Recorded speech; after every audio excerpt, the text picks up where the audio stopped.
The first thing that I have everyone ever tell me on a podcast is, can you please introduce yourself for everyone listening? My name's Matthew Johnson, and I'm the Director of Education for MediaSmarts, Canada's Centre for Digital Media Literacy. Who is and who or what is MediaSmarts for those who don't know now? So MediaSmarts is a Canadian not-for-profit that has been around actually since the 1990s. And our mission is to ensure that Canadian children and youth have the critical thinking skills and the ethical decision-making skills that they need to actively engage with and understand the media that they use and consume. And over our, almost 30 years of existence as a charity in Canada, that has spanned everything from what you might call traditional media literacy issues like body image and advertising to issues that kind of span the traditional and digital media like verifying information to more digital issues like privacy and cyberbullying that you really don't find to a great extent in those traditional media because they were so one-directional compared to modern digital network media. And you are like the oldest group in Canada doing this. Actually, we're not quite. No. No, there is an organization in Ontario, the Association for Media Literacy, which predates us by a few years, and they're still around and they're still doing terrific work. And they were the ones who really were instrumental in bringing media literacy into the curriculum in Ontario, which was the first jurisdiction in the world, so far as we know, to have media literacy in the curriculum. And then they were a big part of the effort to bring it into the curriculum across the country. So now we are in a position where media literacy is in the curriculum of every province and territory. Of course, we're still working to keep it updated to make sure that it does reflect the modern media ecosystem and working to get digital and media literacy integrated and not really seen as separate skills. And are you part of that curriculum piece as well, or is... We are, Okay. So we come at it from two ways. One of those is consulting on curriculum with provinces and territories.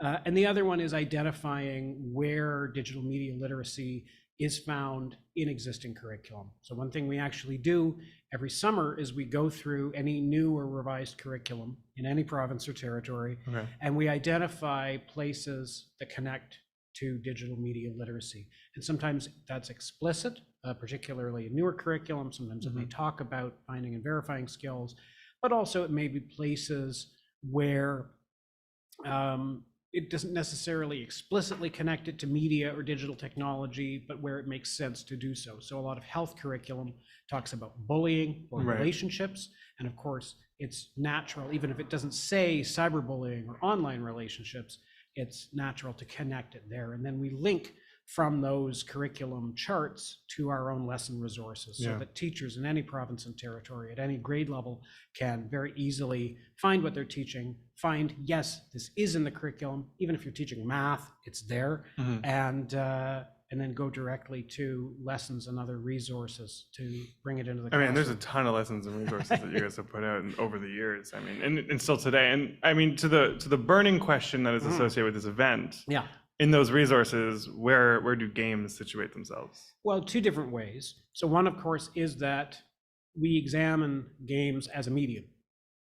So we do have some lessons and other activities that are teaching students generally how to do a media literacy analysis of games, either looking at them as texts, sort of taking them apart and seeing how they work, or looking at them as artifacts, understanding their significance in the broader world, or understanding the industry and how that influences what gets made, looking at things like media representation, their representation, for instance, of diversity in video games.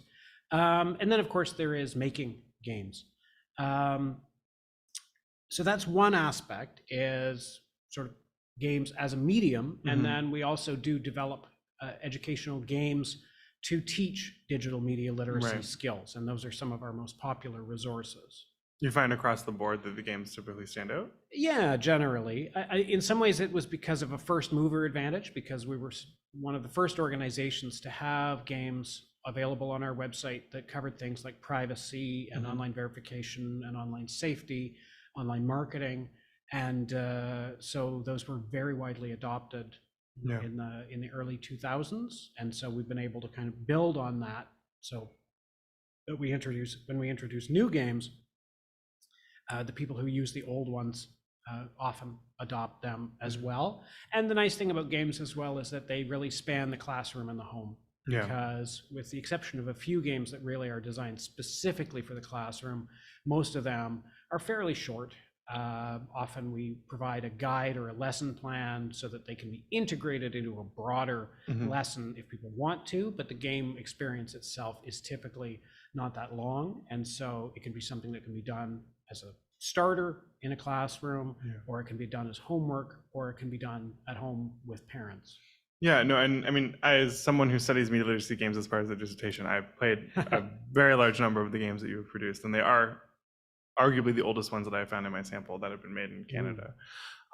So I mean, that alone is quite a feat. And what I've also noticed that you've made both video and digital, or analog, or board games. And so have you found there's a difference in kind of the uptake and use of like the card games like #for You that you've produced versus, like A Day in the Life of Joe? It's, we track them differently. So it's hard to know. I mean, certainly with For You, we know there's been a lot of demand. We were able to print a certain number of physical cards and ship them with the budget that was done with the support from the Office of the Privacy Commissioner, so they were able to let us do that. And we know, for instance, the French ones were already out. I kept one copy, I kept one deck, but the French ones are gone. We have a relatively few copies of the English ones. How many copies are we talking here? I couldn't are we talking like in the hundreds, or? Yeah, we reprinted hundreds of the English ones. And of course, we also offer it as a download, so that people can print it out. It is printed back there right now. It's printed right there. And we were able to offer a limited online version through an online card game platform. So it's not ideal, but we did want to make sure that was available. Is that still up and running? Well. Yeah, it is. You can reach it from the launch page. And that was done partly because the irony here was this was our first major tabletop game, our first analog game, but we were focus testing it during the early days of the pandemic. And so we had to do the focus testing virtually. So I had to take this physical card game and turn it into a digital experience with basically no budget. So we decided we would continue to offer that experience so that if people want to play it virtually or just want to give it a try, because that's the other nice thing is if teachers want to just sort of get a sense of it, maybe not play it with a class, but if they want to get a sense of how it works or what components come with it before they order then it, they can do that. And so you said that you evaluate the uptake of those differently than like the digital. So what's the difference there? Because we had some conversations a little bit about evaluation. I mean, the difference is the games we track obviously we track how many we ship of the physical ones, and we track how many of the PDFs are downloaded. We don't actually track access to the virtual one, but it doesn't get that much traffic. So I don't really bother, and there's not any way to track it anyway. Whereas with the other games, because they're all HTML5 games, we track direct access, which is actually harder. We track just web page visits, but we don't know necessarily how long people stayed, how much of it they played, how many people were playing it. So it's difficult to compare the metrics. And also, of course, when you compare it to some of our older games that, as I say, already have kind of an audience established, those were introduced in a much less crowded marketplace, you might say. Of course, we're giving all this away for free, but in terms of in terms of what's available as educational game resources and even digital media literacy game resources, there's a lot more out there, which is terrific. But it does mean that the more recent ones are in a more crowded field than the older ones were. Yeah, no, I mean, it's really interesting because it's one of the pieces that people always talk about. It's like video games have like great reach because like anyone can just open up an internet connection in a browser and play them, and analog games struggle to kind of reach the same audiences. Here, it's interesting hearing kind of how you're tracking and like seeing that growth in use and saying that it's a popular game. For me, as someone who designs analog, it's reassuring. Well, and I will say, one of the things that we hear a lot from teachers, actually we did some research with teachers a few years ago on technology in the classroom, and what we hear is that they're often reluctant to do an all digital experience, because there are so many things that can go wrong. The technology is unreliable. Even if you can make it work, often it takes you, the entire period to get everyone logged in, or you might unexpectedly have your class move to a portable for the day, or the Wi-Fi might be down. So, we certainly do still offer those. I mean, and we're continuing to develop digital games, but we did get a sense from that research that there was a demand for analog, where the teacher just had to either order a copy or print it out ahead of time, and there was no higher technology involved than a photocopier. So we dipped our toe into that actually a couple of years ago with a lesson resource that we developed for Elections Canada, which is what I call kind of not quite a game. Game adjacent. I sometimes call them a game-like object. Because it kind of has the feel, it feels like you're playing a game. It has the trappings of playing a game, but there's not really any way to win or lose. Right. But that was a similar thing where it was card-based. And in this case, the cards were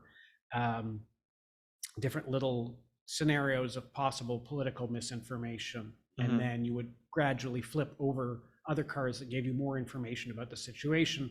And as you learn more about the situation, you would move your little slider to show how reliable or how truthful you thought it was.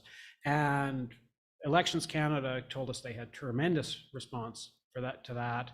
And I demoed it a few times for teachers, and again, the response was terrific. And so when we went into Making for You, we really did have confidence that there was there was a good audience for a tabletop analog experience. No, I love that. And to kind of, just for the sake of time and to round out the conversation, because I have so many questions about the work that you do, mainly because it's interesting, but also because it ties into the research that I do specifically.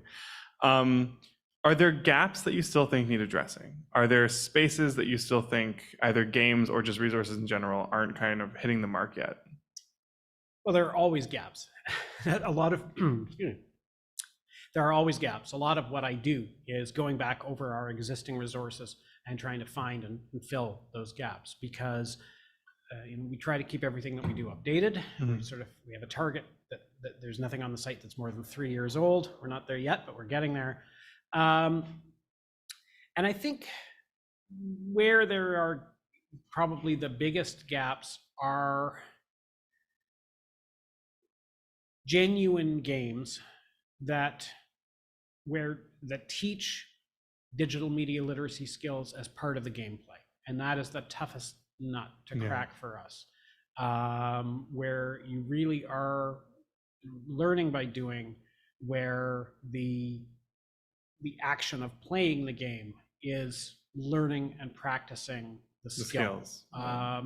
And there are ways around that. So we have some games where the game is basically a conversation starter. So we have a little a dress-up game that's about body image and digital media, where it's got 2 levels. And in the first level, you have these very stereotyped characters. The girl is basically a Barbie and the boy is a soldier, and you can only have a very limited range of clothing. And then in the second level, you have much broader options and a lot more overlap, and it's a lot less gendered. So that's another example of what I would call a game-like object, where it kind of feels like a game, but really it's there you need the conversation that follows. If you don't have the conversation that follows, if you don't have the discussion, if you don't have the teacher there helping you to talk through it, it doesn't really teach you anything. Right. And what's much more challenging is a game where the gameplay actually is teaching you. And that's true, of course, in every subject, but it's a particularly difficult job in digital media literacy because it's about critical thinking. There are some kind of low order skills that you can teach that way, but teaching critical thinking through games is a really difficult thing. But we also know that games are such a powerful way of teaching They're so engaging, and they're so well suited to learning because they teach you how to succeed in them. And the trick is just making sure that what you learn to succeed in the game is the actual educational goal and not some parallel gameplay. No, exactly. And it's something that I, in my own work, have come across as something that's like a very powerful space that's really hard to actualize. And I feel like in the panel later today, when we kind of talk about those lines between gamification, game adjacent or game objects, and game-based learning and games themselves, we're going to kind of be touching on that difficulty of like, how do we design pieces that fully reflect what they're trying to teach versus pieces that just kind of reward players for doing a certain thing, and like, where do those lines exist? So thank you for bringing that up. Thank you for your time in doing the recording with me here today. And I look forward to chatting with you further in absolutely. about 20 minutes time when we have the panel. So Thank you so much. It's my pleasure.